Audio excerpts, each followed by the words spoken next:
정부가 지역 사회보장 사업 가운데 정부 추진 사업과 비슷하거나 중복되는 사업을 축소하거나 폐지하라고 지침을 내렸습니다. 대상에 포함된 사업은 도내에서만 109개, 446억 원에 달합니다. 백승호 기자입니다. 30여 명의 저소득 가정 아이들을 돌보는 지역 아동센터입니다. 한 달 운영비 670만 원 가운데 정부에서 550만 원을 받고 강원도와 춘천시에서는 120만 원을 받습니다. 하지만 정부 지침대로라면 자치단체 지원금 120만 원을 받을 수 없게 됩니다.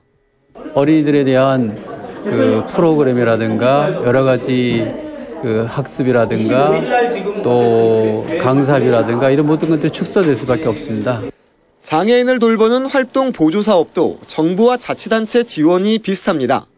정부가 하루 5시간 30분을 지원하고 도움이 더 필요하면 자치단체가 2-3시간을 지원하는데 이 경우도 자치단체 지원 시간이 사라질 수 있습니다.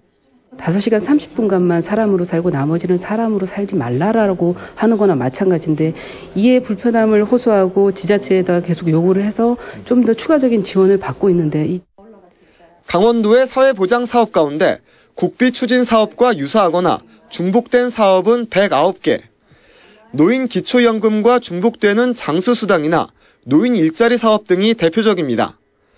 저소득 지원 사업이 49개로 가장 많고 노인복지 사업 17개 등으로 446억 원이 넘는 예산 규모입니다. 정부는 불필요하게 지출되는 예산을 아껴 복지 사각지대에 투입할 필요가 있다며 폐지하거나 축소되는 사업 결정은 자치단체 자율에 맡긴다고 밝혔습니다. 공고하는 방식으로 이 목록을 저희가 통보해 드렸거든요. 그래서 이 사업의 정비 여부에 대한은 자치단체 자율입니다. 하지만 정부가 자치단체 평가 등의 실적을 반영하기로 해 사실상 강제적 지침 아니냐는 지적입니다. 강원도는 어떤 사업을 축소하거나 폐지할지 논의 중에 있다며 다음 달 말쯤이면 윤곽이 나온다고 해 결과에 따라 큰 파장이 예상됩니다. 시민사회단체들은 정작 시민들의 의견은 묻지 않고 있다며 공청회 등을 통해 결정해야 된다고 주장하고 있습니다. MBC 뉴스 백수호입니다.